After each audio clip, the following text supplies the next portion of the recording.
A big week for the Louisville Cardinals this week as Henry Bryant III, the 2020 defensive lineman out of Atlantic, pledged his commitment to the Cards. For more on this and other high school football recruiting headlines, we bring in ESPN recruiting analyst Gerry Hamilton.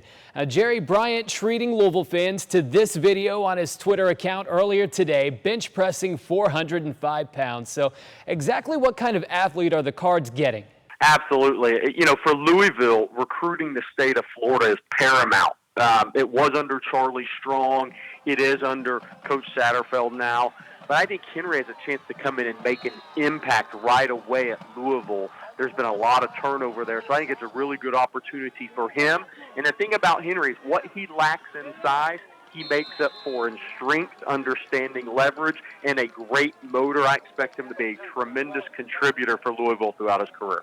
Gerry, Anthony Romph, a 2020 athlete out of Michigan, chose FAU this week over Michigan State and Louisville, among others. Now, just how big of a get was this for the Owls? I think the big thing with Anthony was the ability to play quarterback, or the opportunity to play quarterback at the next level. And that's what FAU gives him, and that's where his heart is at. Look, he could have gone to Michigan State as an athlete, a number of Big Ten programs, ACC programs as an athlete, but his heart's set on playing quarterback, and he picked a school that's going to afford him that ability or that chance to play quarterback, and he has a good relationship with Lane Kiffin, and he really likes in South Florida area, as most kids do. But again, this one comes down to he wants a chance to be a quarterback at the next level, and he thinks FAU provides him that best opportunity, and they recruited him at quarterback the whole way when a lot of other schools recruited him as an athlete. Maybe we'll give you a chance at quarterback, but he wanted to go where he knew he could play quarterback.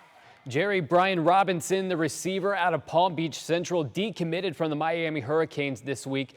What are you hearing about Robinson and where he could be headed? You know, I think a couple of decommitments for him now in the process. And look, Ron Dugans, when Robinson originally committed to Miami, Ron Dugans was his lead recruiter and the wide receiver coach at Miami. Well, Dugans is now at FSU. I look at FSU as probably the top competition right now. Dugans was at Robinson's spring game up in Port St. Lucie in May. So Florida State is really the team trending with Robinson. It's really due to the long-term relationship he has with Dugans. Also, though, Pittsburgh's very much in it. Penn State's in it because Jawan Sider, assistant coach at Penn State, has so many ties to Palm Beach County in that area, and he's a really strong recruiter in Florida. He pulled John Dunmore out of South Florida last year, out of Chaminade Madonna. So Penn State's in it as well for Robinson. But I think FSU right now is in the pole position because of the prior relationship with Ron Dugans. All right, that is ESPN recruiting analyst Gerry Hamilton. Gerry, as always, thank you for your time and happy Father's Day.